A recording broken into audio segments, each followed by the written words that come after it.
Heerlik om so saam te bid. Dit is dan volgende ook 'n groot voorreg om die woord te bedien. So ons is besig om te gesels oor een lewe, 'n storie of 'n lewe van dankbaarheid en vertroue. En ons het die afgelope tyd so baie gesê oor dankbaarheid en die belangrikheid van dankbaarheid in ons lewens. Ons gaan vanoggend so 'n bietjie verder gesels, ons 'n bietjie ratte wissel na vertroue toe, maar dalk net so vinnige reminder waar ons vandaan kom. Ons kuier ook in die Psalms. Vandag gaan ons fokus op Psalm 3, maar ons het laasweek so 'n bietjie gekyk na Psalm 1 en 2. So as jy Psalm 1 gaan lees, die meeste van julle ken hom, dan praat dit van ons wat nou deur Christus geregverdig is. En nou is ons soos bome wat langs 'n waterstroom geplant is. En dan sê die skrif, so 'n tipe boom dra gereeld vrug. En so 'n tipe boom se blare verwelk of verdor nooit nie. So Psalm 1 gaan baie oor ons lewens, ons wat in Christus is. Dis die tipe lewe wat God vir ons 'n gedagte het en begeer. En Psalm 2, dat ek net gou dit ook sê. Psalm 1 en 2 word gereken as die inleiding tot die hele psalmbundel. So die psalmbundels, die 150 wat daar is opgedeel in verskillende boeke of bundels. En Psalm 1 en 2 is die inleiding. So as jy gaan lees en van die vertaling sal jy ook sien by Psalm 3, daar staan boek 1. So dis belangrik wat in 'n inleiding gebeur, nê, want dit lei die inleiding in vir die res wat nou volg. So Psalm 1 gaan oor my en jou. Psalm 2 noem ons die koningspsalm of die messiaanse psalm wat absoluut gaan oor die aankondiging van Jesus. God wat 'n seun gaan verwek, Jesus, hierdie seun gaan hy gaan hom salf as die Christus, as die Messias, die gesalfde koning, en dan sy koninkryk gaan vir altyd wees. So dis waaroor Psalm 2 gaan. Nou, ons jaartema hierdie jaar is ook His Glory, Our Story. En dis wat ons sien in Psalm 1 en 2. God se heerlikheid, God se koningskap, Psalm 2, Psalm 1 is ook ons storie. Ek en jy is deel van God se heerlikheid wat hy wil doen. Nou dis so belangrik dat ons hierdie goed van die woord, die groot prentjie goed, ons wêreldbeeld, die bril waardeur ons kyk. Dis so belangrik dat ons dit vasmaak in ons lewens. Psalm 1 en 2 dan ook in die konteks vasmaak in ons lewens. Hoekom?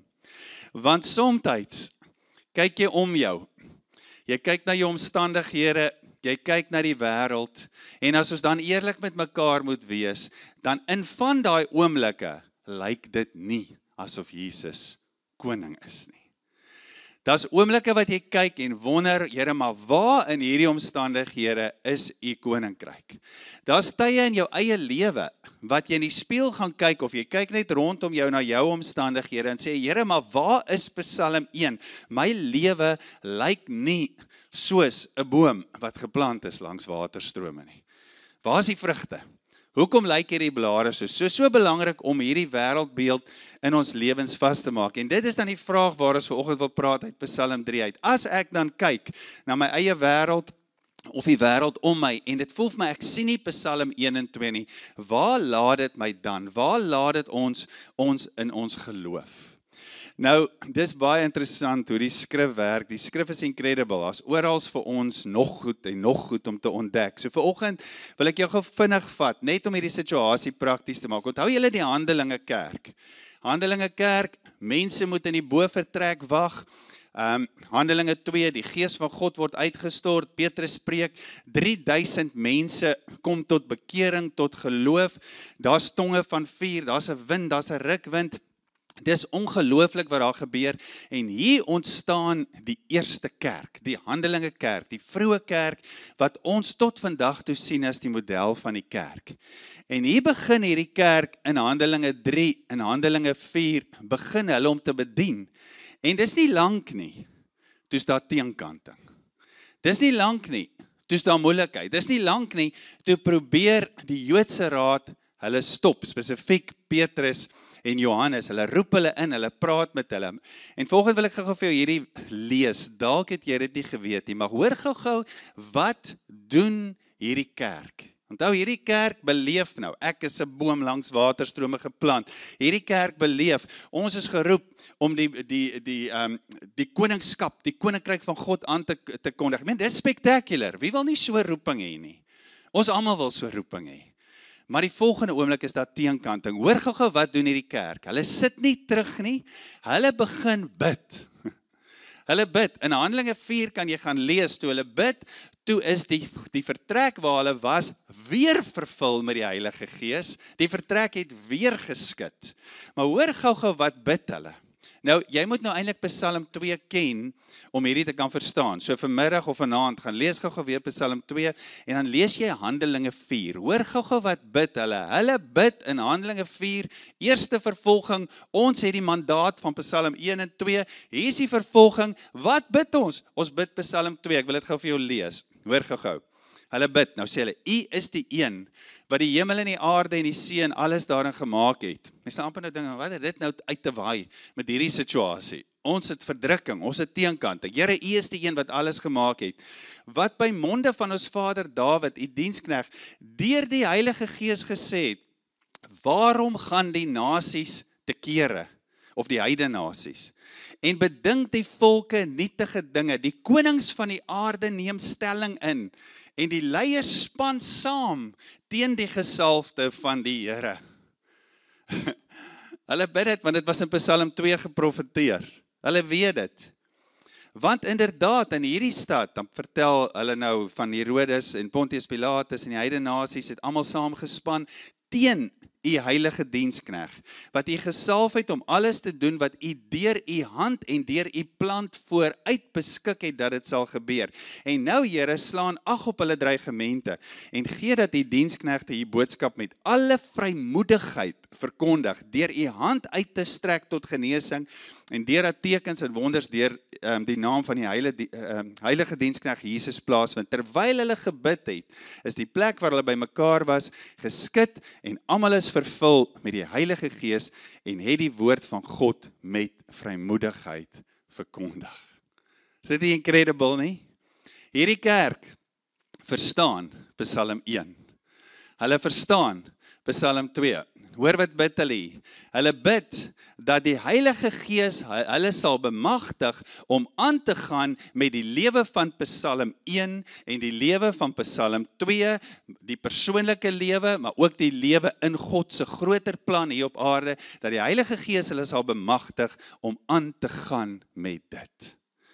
Nou, ek wil op 'n stoel spring en dans as ek sulke goed in die woord ontdek. As die woord so amazing is. Want hoor gou, dis nou die Handelinge kerk, hulle bid Psalm 2, maar nou het ons Psalm 1 en 2, al hierdie incredible goed. Nou begin boek 1. En hoor gou begin hy met Dawid. Presies, hy het Psalm 1, Psalm 2, is amazing, ontvang. Hoor volgende. Psalm 3. Hy sê 'n Psalm van Dawid. Toe hy vir sy seun Absalom gevlug het. Net daarso kan ons stop. Hoe moet dit wees om vir jou eie seun te vlug? Here, hoor hoe praat hy? Here, hoe het my teenstanders vermeerder? Uitroepteken. Baie staan teen my op. Baie sê van my as die koning, daar's geen redding vir hom by God nie. Nou, jy moet so 'n bietjie die geskiedenis ken, wat mens dan nou lees in 2 Samuel, nee, so, Dawid het verskillende seuns gehad, Absalom is dan nou 'n seun, wat op 'n stadium baie roem rondom hom begin bou, rondom homself, en hy wil koning word, en hy het eintlik begin met 'n staatsgreep, en Dawid, as sy pa besluit, hier gaan nie 'n bloedbad wees in Jerusalem nie, en hy vlug. Hy gee pad uit Jerusalem uit. Maar hy vat natuurlik van sy diensknegte en sy soldate saam. So Dawid as koning beleef, Dawid, deur wie God beloof het, hy sy koninkryk bring, Dawid beleef teenkanting, hy beleef rebellie van sy seun af. Dit klink nie soos Psalm 1 en 2 nie.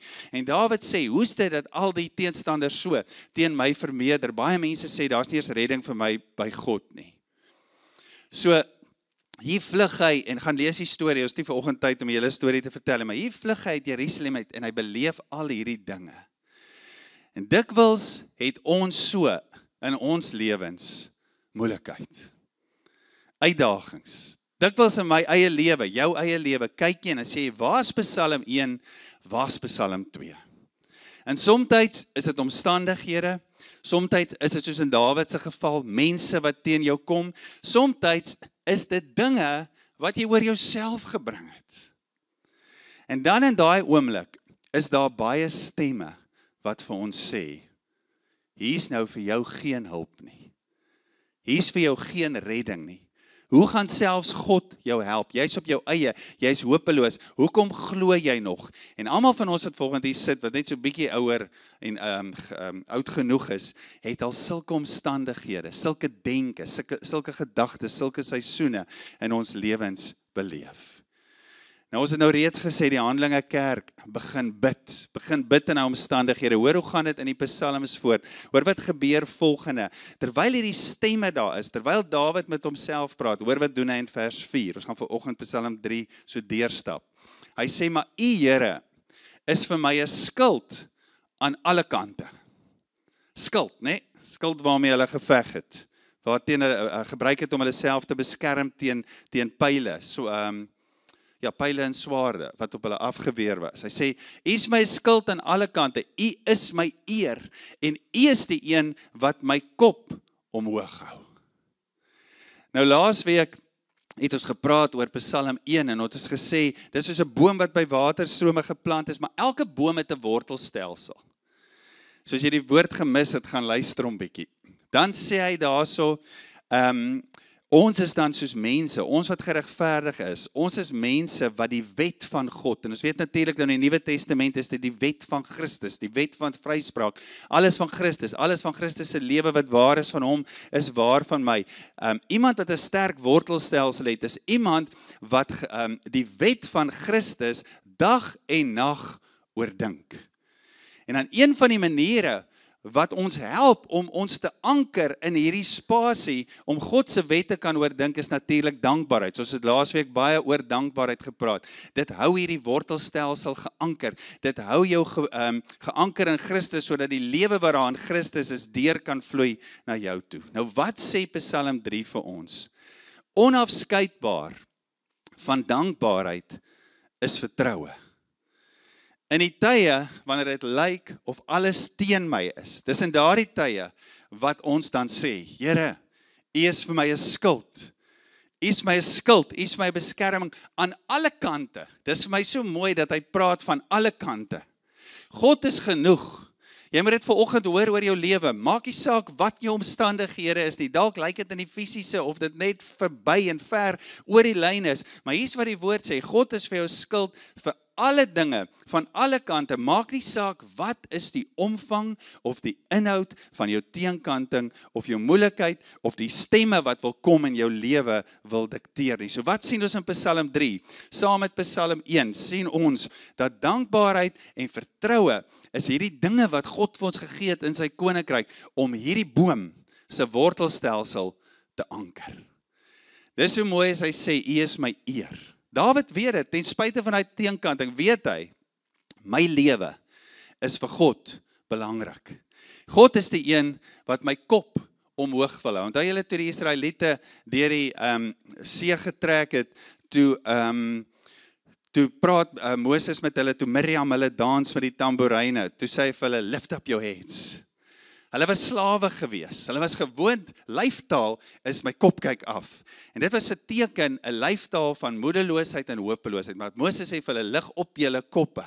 En Dawid sê dit weer, hy sê, hy is die een wat my kop omhoog hou. Daarom sê ons baie keer in Afrikaans, iemand het hulle kop in skaamte laat sak. Maar Dawid sê, hierdie God wat ek ken, hierdie wortelstelsel, hy lig my kop op. Hy het spanning met sy seun is in rebellie, sy seun wil hom doodmaak, maar God tel my kop op, ek kan hom vertrou. Nou as ons na die psalms gaan kyk, en dit is nou altyd 'n kwessie van tyd, want daar is soveel voorbeelde, maar as ons na die psalms gaan kyk, dan kom hierdie gedagte van God is vir my. Ons het laasweek so mooi lied gesing, né? U is vir my, U is in my. Daar is golwe, daar is pyle, maar dit is kalm hier binne in my. Nou ons hou nie baie daarvan nie, om oor die vyand te praat nie, maar die skrif sê ook, ons moet bekend wees met sy planne. En daar is 'n vyand wat baie subtiel, jou wortelstelsel, jou boom geplant langs waterstrome wil ontspoor. Daar is 'n vyand wat God se groot storie, dit waarmee hy besig is, om alles te vul met sy heerlikheid, waarvan ek en jy deel het, as 'n vyand wat dit wil ontspoor. Kom ek lees vir jou net so een of twee voorbeelde. Psalm 118, 6 en 7 sê die psalmskrywer dit weer, hy sê die Here is vir my. Ek sal nie bang wees nie. Wat kan 'n mens aan my doen? Die Here is vir my as my helper. Laat hy woorde net gou so 'n bietjie insink. Dink net gou, is my altyd so bonatuurlik om dit te probeer verstaan, dat God se gees, die gees van God, woon binne in my. Nou hierdie is net so, God as helper, God self is my helper. Wanneer omstandighede teen my kom, wanneer dit my lewe wil ontspoor, dis juis in daai oomblikke wat die psalmskrywer vir ons sê, God is my helper, hy is vir my. En toe ek nou met dit besig is, toe dink ek, ons kan nie Psalm 23 mis nie. Psalm 23, die Here is my herder, dan sê hy later, U dek vir my 'n tafel, in die oë, in die gesig, in die aangesig van my teestanders. U kom, die herder, U salf my hoof met olie. En hierdie vertroue in wie God is en waarmee hy besig is met my lewe met 'n Psalm 1 konteks en 'n Psalm 2 konteks, dit is wat my geanker hou in dit. Nou soos gou-gou 'n bietjie dink aan Jesus ook. Jesus het baie teenkanting gehad. Die mense het nie eers gehou van wat hy sê nie.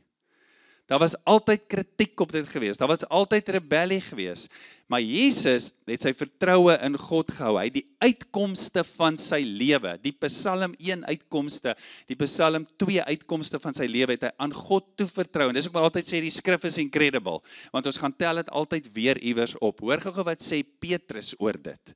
Hy sê, hy wat nie sonde gedoen het nie, en in wie se mond geen bedrog gevind is nie, wat toe hy uitgeskel is, nie teruggeskel het nie, toe hy gelei het, nie gedreig het nie, maar hoor hierso, maar homself toevertrou het aan hom wat regverdig oordeel. Jesus het sy konteks, sy oorsig van dit waarmee God besig is, het hy behou en hy het sy lewe, die uitkomste van sy lewe toevertrou aan God. In Jesus se sterwe, in Jesus se kruisiging, daar in die tuin van Getsemane, daar op die moeilikste, vertrou hy homself toe aan die Vader, sy lewe, hy vertrou dit toe aan die Vader. En ons weet, ons raak so gewoond aan hierdie, want ons leef nou meer as 2000 jaar later na die kruis, maar ons weet, wat het gebeur? Nadat Jesus homself toevertrou het aan die Vader, daar was 'n opstanding gewees. God self, hierdie selfde God wat sy helper is, aan wie sy lewe toevertrou is, het hom uit die dood opgewek. Nou lees ek altyd oor Paasnaweek, daai stories. Dan dink ek, hoe het Jesus se volgelinge gevoel op die Saterdag? Die Vrydag sterf hy. Hulle vergeet alles wat hy gesê het, oor dat hy in 3 dae weer gaan opstaan, 2000 jaar later, ons ken hierdie evangelie, maar kan jy dink, waar was hulle in hulle gedagtes? En God werk dikwels, het ek al gesien in my lewe, werk hy dikwels, amper die grootste en die meeste, wanneer ons lewens aan hom toevertrou, maar dit voel asof hy afwesig is. Dit voel asof dinge onmoontlik is. Dit voel asof dinge glad nie betekenis het nie. Dis juis in daai tye wat God Psalm 1, Psalm 2 in my lewe werk. Daarso is 'n lied wat ons baie gesing het, wat eintlik so op 'n stadium in die lied, dan gaan hy so net op een noot aan. Maar dit is so betekenisvol. Hy praat oor you are a way maker, miracle worker, promise keeper, light in the darkness. En dan sê hy op 'n stadium, even when I don't see it, you're working. Even when I don't feel it, you're working. You never stop working. You never stop working. Ek wonder hoeveel kere in my eie lewe, praat altyd eers vir myself, wil God nog werk? En dan klim ek uit. Sê ek nee, ek klim uit, want ek sien nie in hierdie omstandighede Psalm 1 nie. Ek sien nie Psalm 2 nie.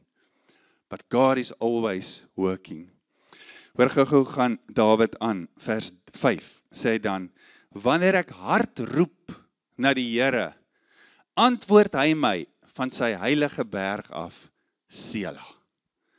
Wanneer ek hard roep, Wat sê Dawid hier vir ons? Hy sê vir ons, vertroue is nie iets wat agteroor sit nie.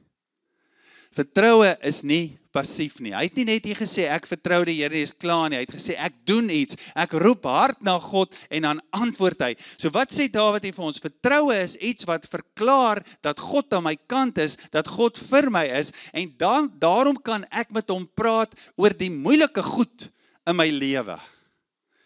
Nou hier is een van die grootste miskonsepsies of wanpersepsies, hoe jy dit ook al wil noem, waarmee mense leef. Baie mense hoor jy partykeer sê, ag, hoekom sal ek bid? Want God gaan weet in elk geval wat gaan gebeur. Dis nie die waarheid nie. God het vir ons gebed gegee, God het 'n familie gekies wat bid, wat saam met hom werk. Dit is hoe hy sy koninkryk op aarde bring. Gebed is soos 'n kanaal. Daar was vanoggend 'n quote so mooi van Suzette van Andrew Murray, wat dieselfde ding sê. Gebed is eintlik die kanaal waardeur ons die hemelse na die aarde toe bring. Andersins sou Jesus nooit sy disippels geleer bid het soos in die hemel so op die aarde nie. Wanneer ons bid, verander dinge. Jakobus sê dit, die gebed van die regverdige het groot krag. En daarom dink ek, as Dawid hier skryf, gaan roep hard na die Here. Ek wonder is dit nie hoekom Jesus in Matteus 6 gesê het, gaan in jou binnekamer, sluit die deur. Dink is dalk dat almal nie jou geroep gaan hoor nie. God het ons gekies. Gebed is 'n kanaal. Jesus self het dit gedoen. Dis self hoe hy hom ook toevertrou het aan God, want ons weet gebed verander ons ook. En ons sien dit oral in hierdie skrif. Ons het hierdie hele jaar het ons nou gepraat oor die Hebreërs. Ons gaan nou nog in Desember in. Ons gaan deurdruk met die Hebreërs, want die Hebreërs het net so baie om te sê. Maar ons het hierdie hele jaar oor die Hebreërs gepraat en die Hebreërs sê dit ook. Hy sê Jesus het as hoëpriester 'n offer gebring voor die troonkamer van God. Hy het vir ons 'n spasie, 'n plek daar gemaak sodat ek en jy nou kan gaan met ons dinge hier op die aarde, die moeilikheid, die goed wat ons vat as priesters na hom toe, Nuwe Testamentiese priesters, en dit ons verteenwoordig dit in die troonkamer van God. Hoekom? Want wanneer ons bid, verander goed. En dit verander ons ook. Nou, ons het dit baie gelees hierdie jaar, ek wil net gou vir jou weer vinnig lees. Hoor hom net, dan gaan ons aangaan.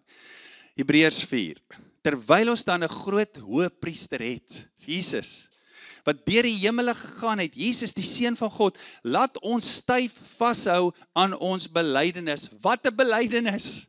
Die belydenis Psalm 1, dat ons geplant is in Christus, en die belydenis Psalm 2, dat God as koning besig is om sy koninkryk te bring. Dis ons wêreldbeeld, dis ons belydenis. Laat ons vashou aan dit. Dan sê, want Jesus het iets moontlik gemaak, want ons het nie 'n hoëpriester wat nie medelee met ons swakhede kan hê nie, maar een wat soos ons in alle opsigte versoek is, en dit sonder dat hy gesondig het. Vers 16, laat ons dan met vrymoedigheid die troon van genade nader. Hoekom? Sodat ons genade kan ontvang, om op die regte tyd gehelp te kan word.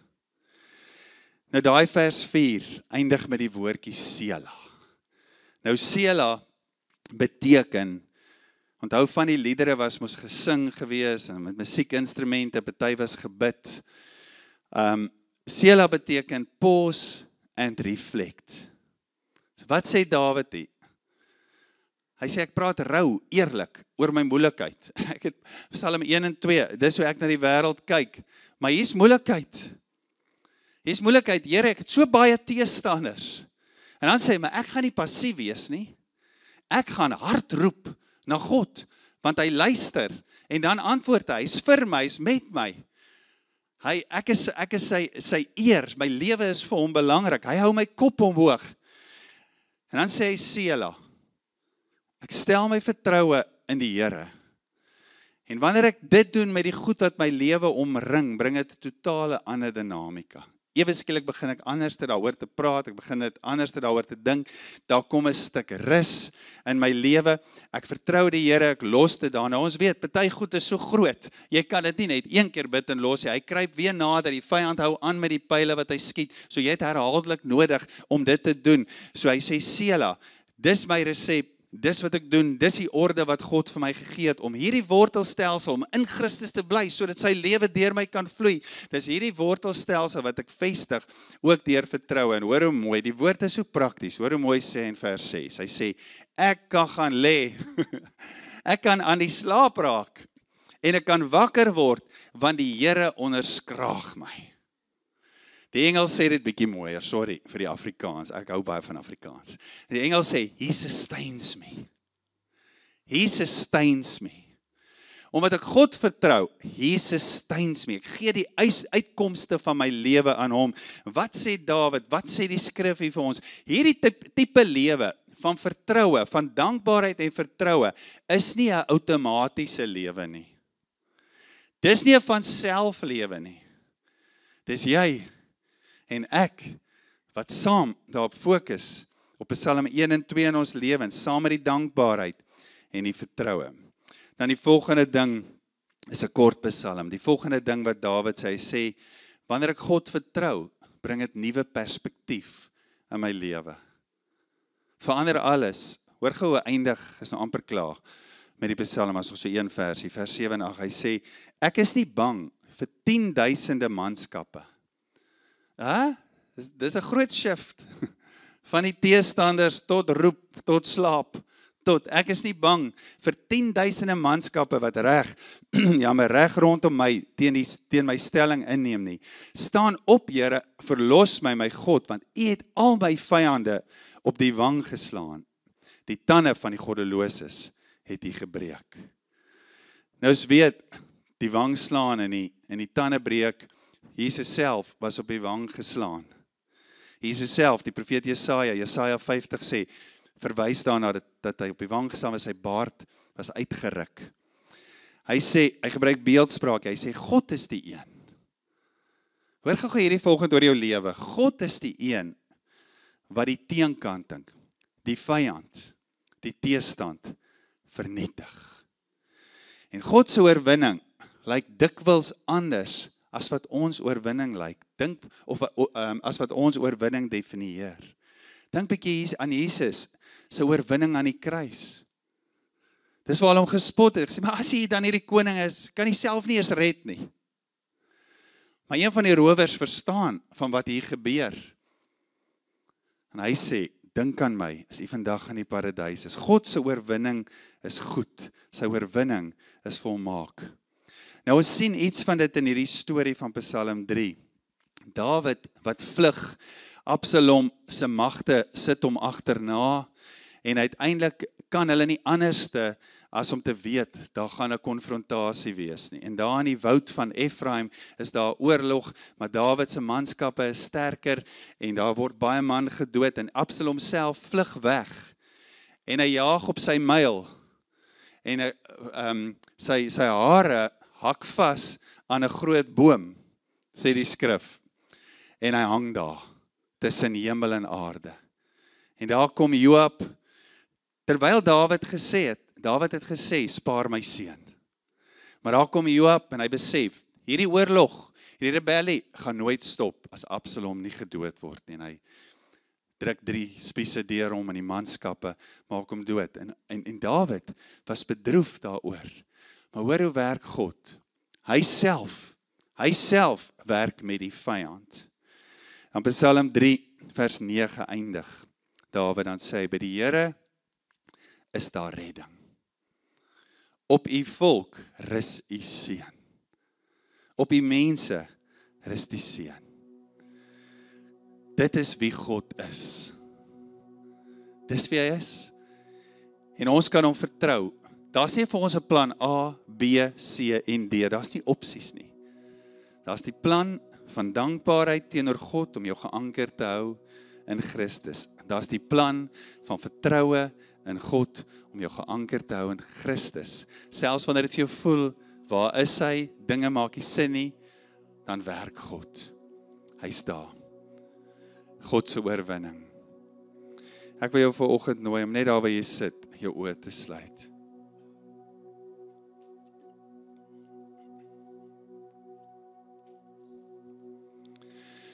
Psalm 1 praat so sterk van die pad van die regverdige. regverdige people in right standing with God. Die pad van die regverdige het 'n sekere tipe pad. Dis hoekom hy praat van die pad van die goddelose ook. Hulle is soos kaf van die koring wat wegwaai in die wind. Maar die pad van die regverdige is 'n spesifieke pad. Die pad van die regverdige het 'n spesifieke wortelstelsel. Vanoggend wil ek jou nooi, miskien is jy vanoggend op 'n plek waar daar baie dankbaarheid in jou hart is, maar daar's ook baie oorlog om jou aan die gang.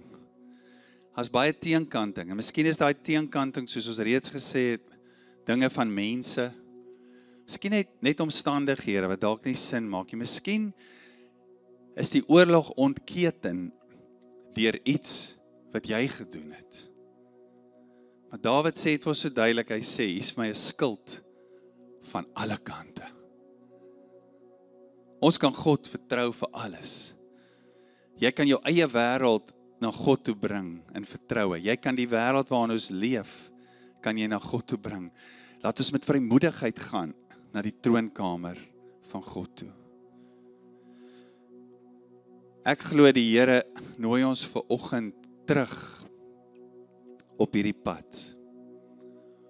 Miskien wil jy vanoggend sê, Here, al hierdie goed wat so onduidelik is, wat so moeilik is. Ek hoor vanoggend die woord. Die pad vir dit, die uitkoms van dit, is deur my vertroue in U. Dalk wil jy vanoggend net toelaat dat God se Gees in jou werk, dat jy ook soos 'n Dawid kan sê, nog voor die einde van die Psalm, nog daar waar die teenstanders is, waar hy kan sê en waar jy kan sê, ek kan slaap. Ek kan rus. God is vir my. Hy's met my. Hy's die een wat al hierdie stemme stil maak in my lewe. Miskien wil jy volgende net daar sit en sê, Here, hier is hierdie goed wat so woel in my. Ek bring dit terug na U toe. Ek vertrou U. En ek wil ook vanoggend weer commit om daaroor te begin bid. Ek wil die uitkomste van hierdie goed aan U toevertrou. Ek wil lewe daaroor spreek. En ek hoor duidelik volgens terwyl ek praat, dat die Here vir sekere mense sê, dis nooit te laat nie. Terwyl ek praat, weet ek, sit jy en dit woel aan jou binneste en sê, ek hoor hierdie woord, maar ja, hoeveel keer al met hierdie ding? God sê volgens duidelik, is nooit te laat nie. Even when we don't see it, God, you're working.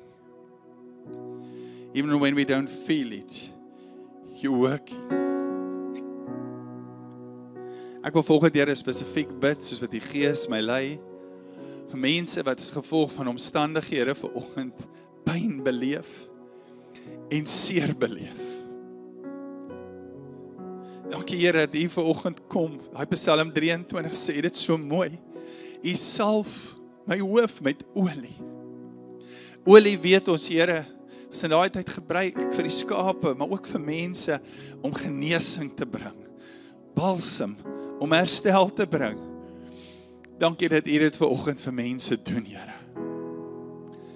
Here, as ons praat van Psalm 1, van die wet van God wat ons oordink, dan weet ons ook in die Nuwe Testament is God se wet, God se manier, God se alles van Christus, die skoonheid, die wonderbaarheid van Christus, die manier hoe Christus dinge doen, daai wet is nou op ons harte geskryf.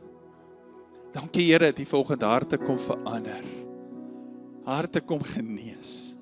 Maar harte ook skuif om op te hou te stoei en te veg en te wag. Miskien vir bloedvergieting, maar eerder soos 'n Dawid te sê, om dit te vermy vlug ek. Ek skuil by God, U is my skild. Even when we don't see it, Lord, you're working. Ons bring vanoggend Here hierdie goed daar in die troonkamer, daar waar Jesus die offer gebring het, om vir ons 'n spasie te maak om in te lewe.